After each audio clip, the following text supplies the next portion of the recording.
Once hailed as the future of open world gaming, a revolutionary vision of a hyper-connected city where hackers held the keys to power, Watch Dogs promised a revolution, but instead it delivered disappointment, controversy, and ultimately death. How did one of the most hyped franchises in gaming fail so hard? Today, we trace the rise, the stumbles, and eventually the collapse of Watch Dogs.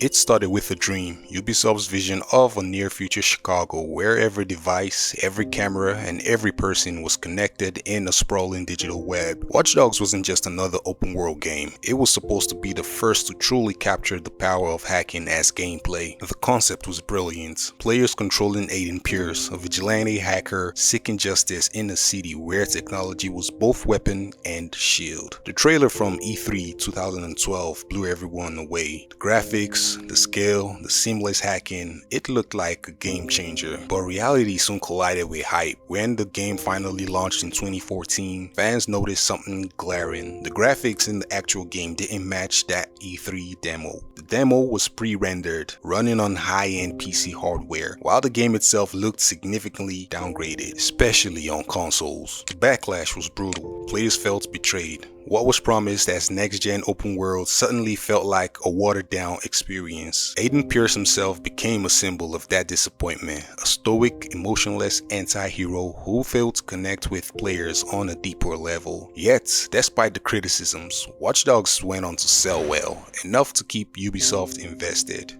Enter Watch Dogs 2 in 2016, a game that tried to fix everything wrong with its predecessor. Ubisoft ditched the dark brooding Aiden Pierce for Marcus Holloway, a vibrant, charismatic hacker with a cause. The setting shifted to San Francisco, a city bursting with life and culture, and a sense of humor which was injected into the narrative. Fans loved the change, the open world felt alive, the hacking was more creative and fun, but despite the improvements, the game never quite reached the heights Ubisoft hoped for. It became a culture hit, but didn't have the widespread impact of a true blockbuster. And then came Watch Dogs Legion, a bold experiment which would be the undoing of the entire Watch Dogs series. Set in a dystopian London, Ubisoft promised a game where you could play as anyone, anywhere. The concept was revolutionary, recruit and play as any NPC, each with their own skill and stories. But you see, the execution fell flat. The endless swapping of characters created a disconnected experience. Players struggled to bond with the story or care about the world.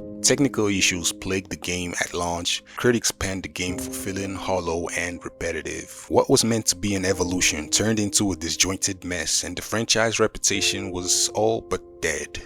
Watch Dogs was a beacon for innovation and promise in gaming, but through broken promises, tonal missteps, and experimental failures, Watch Dogs lost its way. The franchise is now a cautionary tale about how hype and ambition can crash into reality and how even the most exciting ideas can die if they're not nurtured properly. Will Watch Dogs ever rise from its ashes, or is this the end of the line for Ubisoft's once promising hacker saga?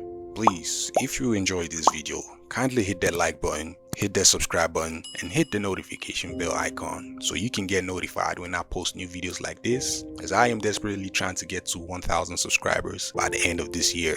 And until next time, peace and love. Incredible.